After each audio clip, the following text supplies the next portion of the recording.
वक्त में कोई गैर इस्लामिक सदस्य आएगा ही नहीं। मान्यवर तमिलनाडु के 1500 साल पुराने तिरुचेंदुरई मंदिर की 400 एकड़ भूमि को वक्फ की संपत्ति घोषित कर। एक सदस्य ने कह दिया माइनॉरिटी इस कानून को स्वीकार नहीं करेगी।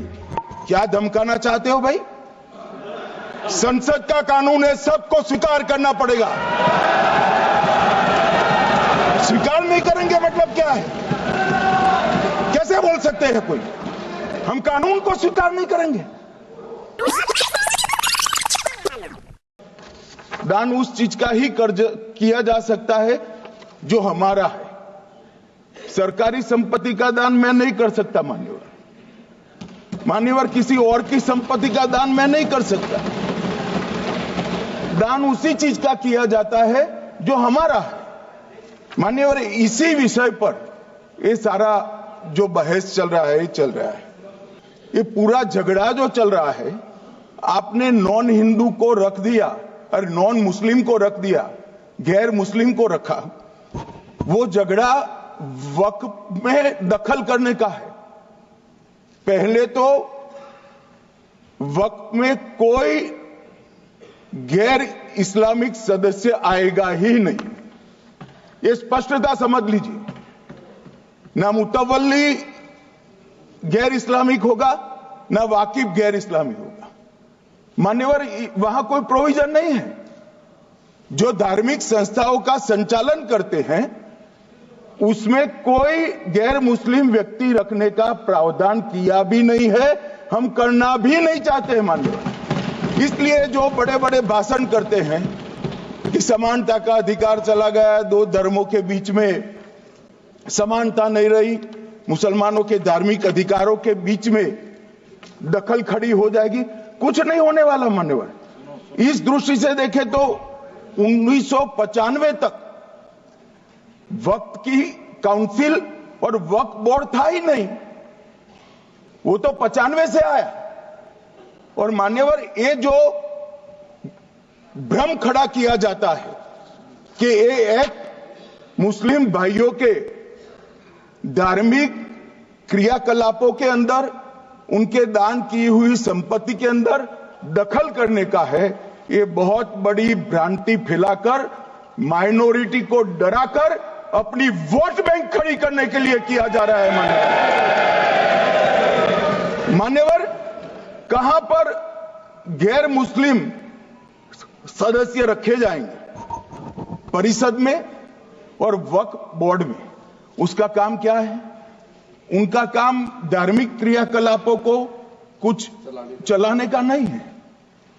वो शुद्ध रूप से वक्फ का जो कानून, दान के लिए किसी ने दी हुई संपत्ति, उसका एडमिनिस्ट्रेशन अच्छे से चल रहा है नहीं चल रहा है, कानून के हिसाब से चल रहा है नहीं चल रहा है, या तो दान जिस चीज के लिए दिया गया, इस्लाम धर्म के लिए दिया गया, गरीबों के भोजन के लिए दिया गया, गरीबों के उद्धार के लिए, वो उद्देश्य के लिए इसका उपयोग हो रहा है नहीं हो रहा है, इसका नियमन करने का काम है मान्यवर। अब मैं इसको मान्यवर बाकी सारे धर्मों के साथ कंपैरिजन करते हैं और कहते हैं दखल किया है।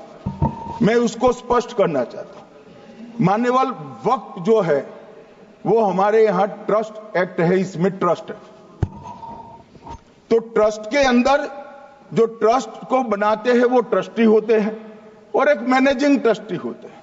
वक्फ में वाकिफ होता है, वक्फ होता है और मुतवल्ली होता है। ये सारे इस्लाम के अनुयायी हैं। अरे भाई, आप कह रहे हो, हम तो कह रहे हैं क्योंकि इसका वक्फ शब्द ही इस्लाम से आया है, इसलिए हम कह रहे हैं कि वक्फ वो ही कर सकता है जो इस्लाम का अनुयायी हो। अब आप उसका विरोध कर रहे हो, तो आप तो वक्फ में भी नॉन इस्लामिक आदमी चाहते हो। मान्यवर क्या कह रहे हैं? हम इसलिए कह रहे हैं कि वक्फ वो ही कर सकता है जो प्रैक्टिसिंग इस्लाम को प्रैक्टिस करता होगा, क्योंकि मान्यवर इसकी उत्पत्ति ही इस्लाम के सिद्धांतों से हुई। अब मान्यवर वक्फ धार्मिक हुआ, वक्फ बोर्ड नहीं हुआ, वक्फ परिषद भी नहीं हुई। अरे सुनो भाई, मान्यवर ट्रस्ट के अंदर ट्रस्टी जो होते हैं, जो चर्च होगा तो क्रिश्चियन होंगे, पारसी भी होंगे, पारसी के लिए वो ट्रस्ट होगा, तो हिंदू होगा तो वो हिंदू के लिए। अब चैरिटी कमिश्नर हम कहेंगे कि भाई मुस्लिम क्यों आया? मुझे बताओ, चैरिटी कमिश्नर एक्ट में मुसलमान चैरिटी कमिश्नर बन सकता है या नहीं बन सकता है? उसको ट्रस्ट नहीं चलाना है, उसको चैरिटी के कानून के हिसाब से वो ट्रस्ट चले, उसकी देखरेख करनी है। ये धार्मिक नहीं है, ये धर्म का काम नहीं है मान्यवर, ये एडमिनिस्ट्रेटिव वर्क है। और इसलिए तो फिर चैरिटी कमिश्नर हिंदू होगा तो वो क्रिश्चियनों के ट्रस्ट का कैसे देखरेख करेगा? चैरिटी कमिश्नर क्रिश्चियन होगा तो जैनियों के और हिंदुओं के ट्रस्ट का कैसे देखरेख करेगा? अब बताओ कि सारे ट्रस्ट के चैरिटी कमिश्नर अलग अलग बन, देश तोड़ दोगे आप लोग, तोड़ दोगे। हमने साहब, मैं अभी भी आपके माध्यम से, इस सदन के माध्यम से देश भर के मुसलमान भाइयों बहनों को कहना चाहता हूं, आपके वक्फ में एक भी नॉन मुस्लिम नहीं आएगा। ये एक्ट में ऐसा कोई प्रावधान नहीं। मगर जो वक्फ बोर्ड है और वक्फ परिषद है, उसका काम क्या है? वक्फ की संपत्तियां मान्यवर बेच खाने वाले लोगों को पकड़कर इसके बाहर निकालने का। वक्फ के नाम पर औने पौने दाम में संपत्तियों को 100-100 साल तक किराए पे देने वाले लोगों को पकड़ना है। वक्फ का जो पैसा होता है, इनकम जो गिरती जा रही है, जिसके माध्यम से माइनॉरिटी का विकास करना है, माइनॉरिटी को आगे बढ़ाना है, इस्लाम धर्म की सारी धार्मिक संस्थाओं को पुख्ता करना है। ये पैसा जो चोरी होता है ना, उसको पकड़ने का काम वक्फ बोर्ड, वक्फ परिषद करे। और मान्यवर वो चाहते हैं कि इनके राज में जो मिलीभगत चली वो चलती रहे, ये नहीं चलेगी, ये नहीं चलेगी। और मान्यवर मैं आज आपको बताना चाहता हूं क्या स्थिति हुई है। मान्यवर सबने कहा, रिपीटेशन भी होगा, परंतु मैं कहना चाहता हूं मान्यवर कि वक्फ के 2013 में जो अमेंडमेंट्स आए, अब बिल किरण भाई का है, मगर मैं कह सकता हूं कि वक्फ का 2013 का अमेंडमेंट न किया होता तो ये बिल लाने की शायद जरूरत न पड़ती। सब कुछ अच्छा चलता था, 14 में चुनाव आने वाला था, 13 में रातों रात तुष्टीकरण करने के लिए वक्फ कानून को एक्सट्रीम बना दिया गया। और मान्यवर इसके कारण क्या हुआ? इसके कारण दिल्ली लुटियन की 123 वीवीआईपी संपत्ति कांग्रेस सरकार ने जब चुनाव मुहाने पर थे, 25 दिन दूर था, वक्फ को देने का काम कर दिया। दिल्ली वक्फ बोर्ड ने उत्तरी रेलवे की भूमि वक्फ के नाम घोषित कर दी। हिमाचल में वक्फ की संपत्ति बताकर उस पर अवैध मस्जिद बनाने का काम किया। 250 हेक्टेयर क्षेत्रफल वाले 12 गांव पर वक्फ का स्वामित्व हो गया तब तमिलनाडु में। और मान्यवर तमिलनाडु के 1500 साल पुराने तिरुचेंदुरई मंदिर की 400 एकड़ भूमि को वक्फ की संपत्ति घोषित कर। ये जब मंदिर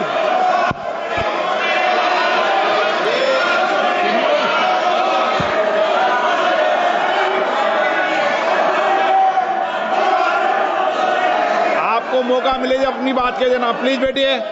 मान्यवर कर्नाटक की, आपको मौका मिले जब अपनी बात कह देना, आप भी बहुत मिसलीड करते हैं। बैठिए गृह मंत्री जी। मान्यवर कर्नाटक की मणिपट्टी समिति का रिपोर्ट में पढ़ रहा हूं, इसमें मेरा कुछ नहीं है, खड़े मत हो जाना। ये मणिपट्टी समिति का रिपोर्ट है। 29,000 एकड़ भूमि वक्फ की बिजनेस के उपयोग के लिए किराए पर दे दी।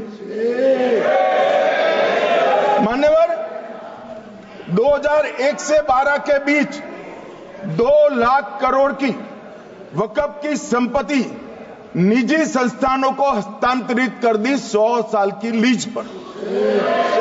मान्यवर, बेंगलुरु में उच्च न्यायालय में बीच में पढ़ना पड़ा, 602 एकड़ भूमि को जब्त करने से रोकना पड़ा। विजयपुर कर्नाटक के होनवाड़ गांव की 1500 एकड़ भूमि पर दावा कर उसको विवाद में डाला और 500 करोड़ की संपत्ति जिस भूमि का मूल्य है वहां 5 स्टार होटल को महीने 12,000 रुपए के किराए से दे दी। अब मान्यवर ये कहते हैं कि इसका हिसाब किताब न करो, इसकी देखरेख न करो। भाई ये पैसा जो है देश के गरीब मुसलमान का है, ये गन्ना सोटों की चोरी के लिए नहीं, ये इसको रोकने के लिए। और इनके जो ठेकेदार बैठे हैं मान्यवर, ये यहां गरज गरज कर बोलते हैं, खुद तो समझे बगैर बोलते हैं, कुछ समझ कर बोलते हैं। उनको लगता है कि इससे हम जीत जाएंगे। मान्यवर, कर्नाटक में दत्तापीठ के मंदिर पर क्लेम किया, टालीपरंबा 75 साल पुराने एक दावे के आधार पर 600 एकड़ जमीन का दावा किया और ईसाई समुदाय की भी ढेर सारी जमीनों पर कब्जा कर लिया गया।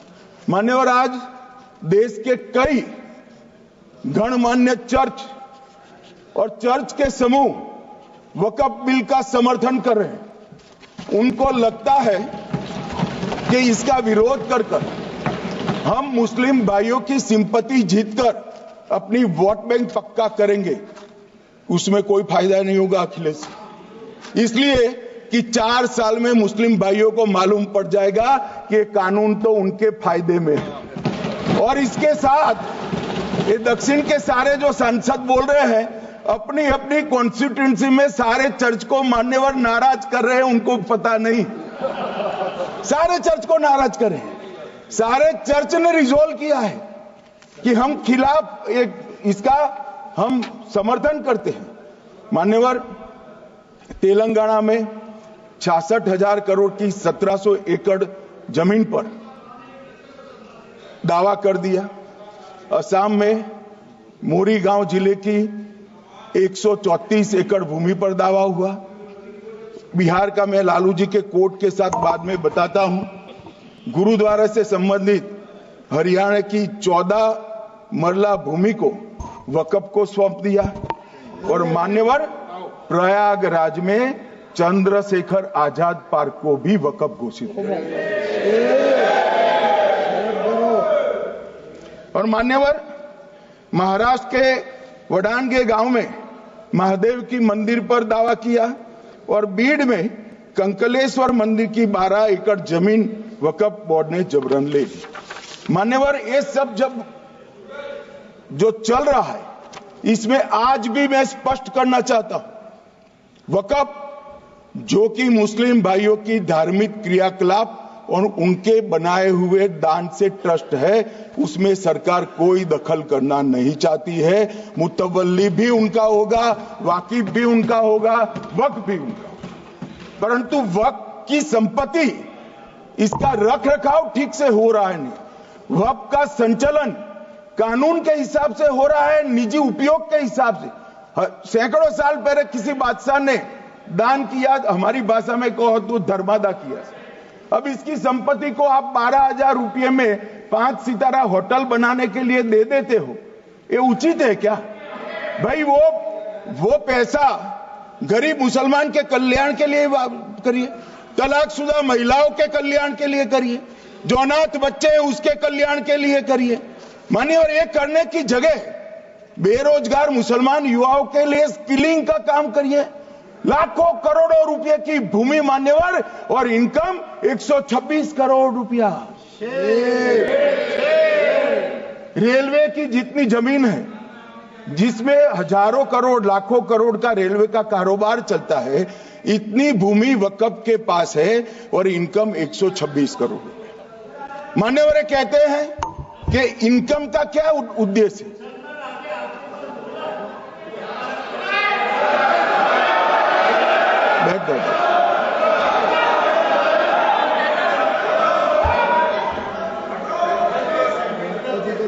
मान्यवर, मैं दादा की टेंशन समझ रहा हूं, ये बंगाल के मुसलमान भी सुन रहे हैं, तो उनको टेंशन होना स्वाभाविक है। मान्यवर, लालू प्रसाद जी, आज आरजेडी के सारे सदस्य बोले, जब 2013 का अमेंडमेंट आया, मैं लालू जी का तो पूरा पढ़ना चाहता हूं, बाकी सदस्यों का सिर्फ टोकन पढ़ूंगा। लालू जी ने क्या कहा? मैडम, सरकार जो यह संशोधन विधेयक पेश किया है, सरकार की पहल का हम स्वागत करते हैं। शाहनवाज हुसैन जी और अन्य माननीय सदस्यों ने अपनी बातों को यहां रखा, मैं उसका समर्थन करता हूं। आप देखिए, सारी जमीनें हड़प ली गई है, चाहे सरकारी हो या गैर सरकारी। वक्फ बोर्ड में जो काम करने वाले लोग हैं, उनके द्वारा सारी प्राइम लैंड को बेच दिया गया है। पटना में ही डाक बंगले की जितनी प्रॉपर्टी थी, सब पर अपार्टमेंट बन गए। इस तरह की काफी लूट खसोट हुई है। हम संशोधन विधेयक तो आपको अंत में लाए हैं, समर्थन करते हैं, लेकिन मैं चाहता हूं कि भविष्य में आप कड़ा कानून लाइए और ये जो चोरी करने वाले लोग हो, उनको जेल की सलाखों के पीछे। अब सब लालू प्रसाद की इच्छा इन्होंने तो पूरी नहीं की, नरेंद्र मोदी जी ने पूरी कर दी। ये लालू जी ने कहा था, एक कड़ा कानून लाइए।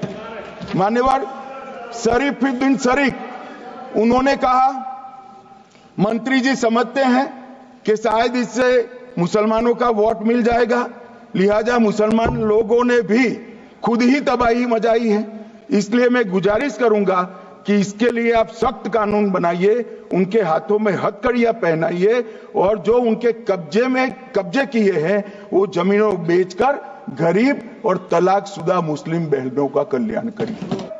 ये कह रहे कलेक्टर क्यों रखा है? मुझे एक बात बताओ भाई, जो बता सकते हैं, अगर किसी मंदिर के लिए जमीन खरीदनी है, तो जमीन की मालिकी किसकी है, वो हमारे देश में कौन तय करता है? सबको मालूम है, कलेक्टर करता है सर, रेवेन्यू ऑफिसर वही है। तो अगर वक्फ की भूमि जो वक्फ कर रहा है, उसकी है या नहीं है, इसकी जांच कलेक्टर करे, तो इसमें आपत्ति क्या है? वक्फ तो दान है भाई, और दान अपनी संपत्ति का किया जा सकता है, किसी और की संपत्ति का नहीं किया जा सकता। गांव में कोई बेचारा अमेरिका गया है 4 महीने पढ़ने के लिए, घूमने के लिए, आता है तो कि वक्फ घोषित हो गया। कोई कारोबार करने के लिए दिल्ली आया, आता है तो कि वक्फ घोषित हो गया। अरे ऐसा नहीं होता भाई, कलेक्टर को पूछना पड़ेगा सरकारी संपत्ति है या नहीं है, इसकी जांच करनी चाहिए या नहीं करनी चाहिए। ढेर सारे मंदिर बनते हैं, बने भी है, बनेंगे भी, ढेर सारे चर्च बने हैं, गुरुद्वारे बने हैं, सरकारी संपत्ति पर बन सकते हैं क्या? नहीं बन सकते मान्यवर। जहां वक्फ की घोषणा होती है, वो भूमि सरकारी है या नहीं है, वो सत्यापित करना ही चाहिए, और कलेक्टर के अलावे इसको कोई सत्यापित नहीं। मान्यवर, यहां एक सदस्य ने तो कह दिया, माइनॉरिटी इस कानून को स्वीकार नहीं करेगी। क्या धमकाना चाहते हो भाई? संसद का कानून है, सबको स्वीकार करना पड़ेगा। स्वीकार नहीं करेंगे मतलब क्या है? कैसे बोल सकते हैं कोई हम कानून को स्वीकार नहीं करेंगे? ये कानून भारत सरकार का है, हर एक पर बंधन करता होगा और इसको स्वीकार करना पड़ेगा।